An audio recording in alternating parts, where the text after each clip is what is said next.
पंकजम गणगणपतये स्वाहा। सर, आपके नए हॉस्पिटल से विश्वास में क्या क्या खास विशेषताएं हैं, प्लीज बताइए। सबसे पहले तो मैं आपको नमस्ते करता हूं जो आपने जी सर, नमस्कार। मेरा आज इंटरव्यू लेने के लिए आप यहाँ पे आए और आपने अपना समय निकाला, और पार्टिकुलरली पाठक पक्ष का मैं आभारी हूँ जिन्होंने इस काम के लिए आपको प्रेरित किया हमारे पास आने के लिए। तो सबसे पहले तो मैं ये बताना चाहूँगा मैम कि इसके पीछे ये जो विश्वास हॉस्पिटल है, इसके पीछे एक छोटी सी लॉजिक है इसको स्टार्ट करने के पीछे। जैसे मैं करीब 5-6-7 साल से मेडिकल लाइन से जुड़ा हुआ हूँ।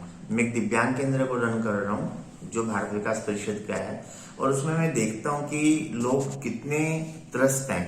अभी तक हम लोगों ने करीब 2100 ऑपरेशन करवा दिए। तो बहुत सारे लोगों को जो बाजार में एक आंख का ऑपरेशन 20,000, 30,000, 40,000 में होता है, वो हम ऑपरेशन वहां में 3,000 समाज से दान लेकर के करवा देते हैं।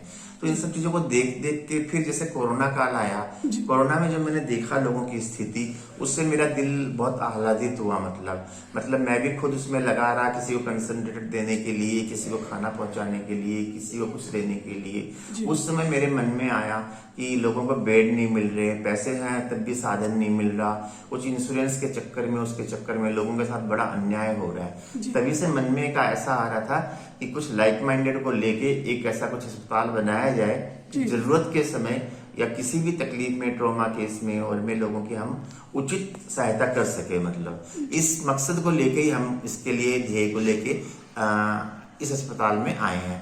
मैं एक चार्टर्ड अकाउंटेंट हूँ, मैं मेडिकल का आदमी नहीं हूँ, लेकिन हम एक सामाजिक रूप से ये मन में आया कि एक ऐसा अस्पताल बनाया जाए जहाँ उचित रेट पे काम किया जा सके और लोगों को सहायता मिल सके। इसीलिए हमने आजाद नगर का एरिया इधर ढूंढा, क्योंकि यहाँ राजगढ़ तक देखा जाए तो सिवानी, राजगढ़ और बहुत सारे स्लम एरियाज भी हैं जहाँ गांव के बेचारे लोग हैं जिनको प्रॉपर इलाज नहीं मिलता, और यहाँ एक्सीडेंट वगैरह होते हैं और होते हैं, या जैसे कोई बीमार होता है तो उनको शहर से बहुत दूर जाना पड़ता है और वहां पर भी बहुत खर्चे उनके आ जाते हैं।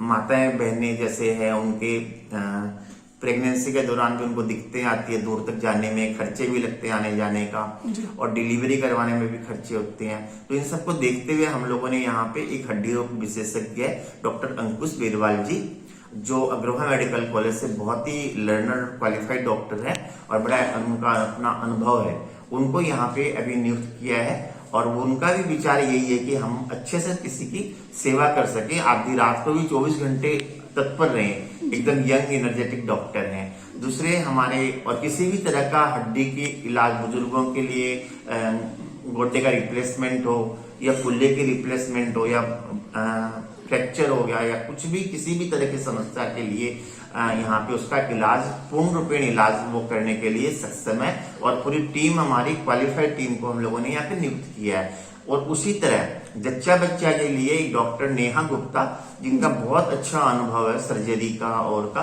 तो वो यहाँ पे अभी आए हुए हैं, और वो किसी भी टाइम 24 आवर्स की सर्विस उनकी रहेगी उनकी तरफ से, और उनके यहाँ पर कोई भी पेशेंट आएगा उसके साथ उचित व्यवहार होगा और उचित खर्चे पे उनका इलाज होगा, डिलीवरी करवाने के लिए, सर्जरी करवाने के लिए जो भी काम हुआ। और हम पूरी कोशिश करेंगे कि सर्जरी ना हो, कि नॉर्मल डिलीवरी किसी की हो, ताकि किसी के पर नाजायज बोझ ना पड़े, किसी का खर्चा नाजायज ना लगे। वैसे ही एक बहुत ही अच्छे लर्नर डॉक्टर आ रहे हैं हमारे पास, डॉक्टर सुशील गुप्ता, ये हनुमानगढ़ से बेसिकली हैं और ये बहुत एक्सपीरियंस है, खुद इंडोस्कोपी वगैरह का इंडोस्कोपी एक्सपर्ट है वो, और इंडोस्कोपी एक्सपर्ट है और अल्ट्रासाउंड वगैरह के भी वो एक्सपर्ट है, वो खुद सारा कुछ कर लेते हैं इस तरह की व्यवस्था। तो वो यहाँ पे आ रहे हैं, उनकी मतलब अनुभव इतना ज्यादा है कि उनकी अभी उम्र 52-53 साल की होगी, कि उनकी भी सोच यही है कि हम लोग कुछ अच्छा काम समाज के लिए कर सके, समाज के लिए काम कर सके और कुछ समाज को अच्छा दे सके और उचित खर्चे में दे सके। आज वो हार्ट स्पेशलिस्ट भी है, तो ये भी हिसार के लिए एक सौभाग्य होगा कि किसी भी तरह के, किसी को हार्ट की आज बहुत ज्यादा बीमारी हो रही है, अभी जो देख रहे हैं हम लोग आफ्टर कोरोना, मतलब हार्ट की बहुत ज्यादा टेंडेंसी बढ़ गई है, छोटी छोटी उम्र में लोगों को हार्ट की प्रॉब्लम सारी और आ रही है, तो वो किसी भी तरह का ट्रीटमेंट के लिए वो एकदम सक्षम है।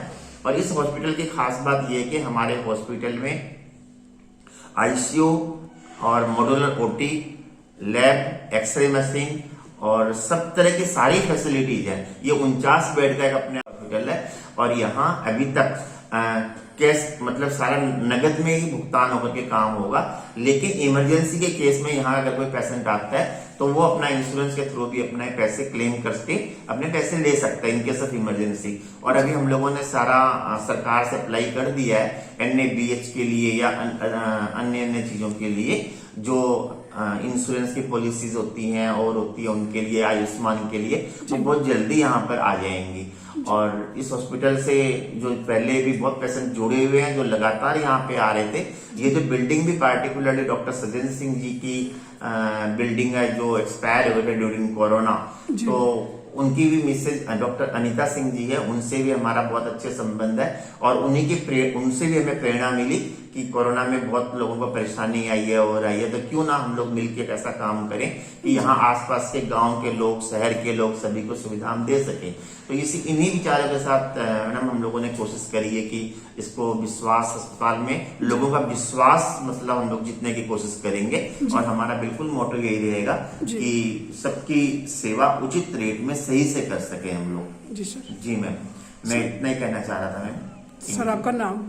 मेरा नाम रामनिवास अग्रवाल है और मैं फिर बता रहा हूँ कि मैं मेडिकल लाइन से नहीं हूँ, लेकिन मैंने लोगों को प्रेरणा देकर के कोशिश करी है कि इस अस्पताल को रन करें। मेरे साथ जो लाइक माइंडेड लोग थे उनको मिला करके ये काम स्टार्ट किया गया है।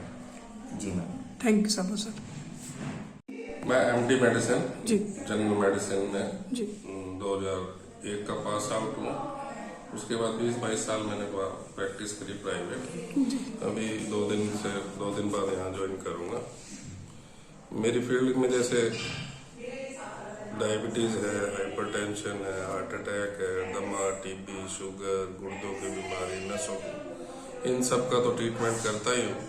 प्लस मैं 20-22 साल से अल्ट्रासाउंड बच्चों, फीमेल की, प्रेगनेंसी की, एब्डोमेन की, सब की, वो भी मैं अपने आप करता हूँ। इसके अलावा मैं हार्ट पेशेंट में जो प्राइमरी ट्रीटमेंट होता है उसको देख के उसको स्टेब्लिश करके जो सबसे ज्यादा जरूरी होता है थ्रोम्बोलाइजेशन, जिसको स्ट्रेप्टोकाइनेज इंजेक्शन कहते हैं, जिससे मरीज के पास बहुत कम टाइम होता है। अगर वो टाइम पे लग जाए तो मरीज सेव हो जाता है। उसके बाद एंजियोप्लास्टी, एंजियोप्लास्टी उसके बाद होती है।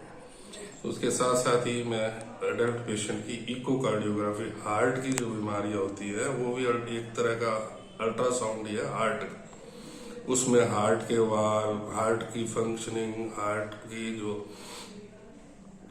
करने की क्षमता, हार्ट की फंक्शन करने की क्षमता कितनी है, वो सारा पता लगने से मरीज को बहुत फायदा हो जाता है। कि मैं कई बार पेशेंट खांसी जुकाम करके आता है लेकिन उसके इको करके देखते हैं तो उसमें हार्ट में डिजीज होती है, किसी की डायलेटेड कार्डियोमायोपैथी होती है, तो उसको पता ही नहीं होता कि मैं अस्थमा का हूँ या ये अस्थमा मेरे सांस की बीमारी फेफड़ों के कारण है या हार्ट के कारण। तो इकोकार्डियोग्राफी से सबसे बड़ा फायदा सांस के मरीजों में होता है कि उनको कई बार वो इनहेलर वगैरह लेते हैं, फायदा नहीं आता। जब इको करके देखते हैं तो या तो उनके वाल में दिक्कत होती है या राइट साइडेड हार्ट फेलियर होता है, तो इससे बड़ा फायदा हो जाता है।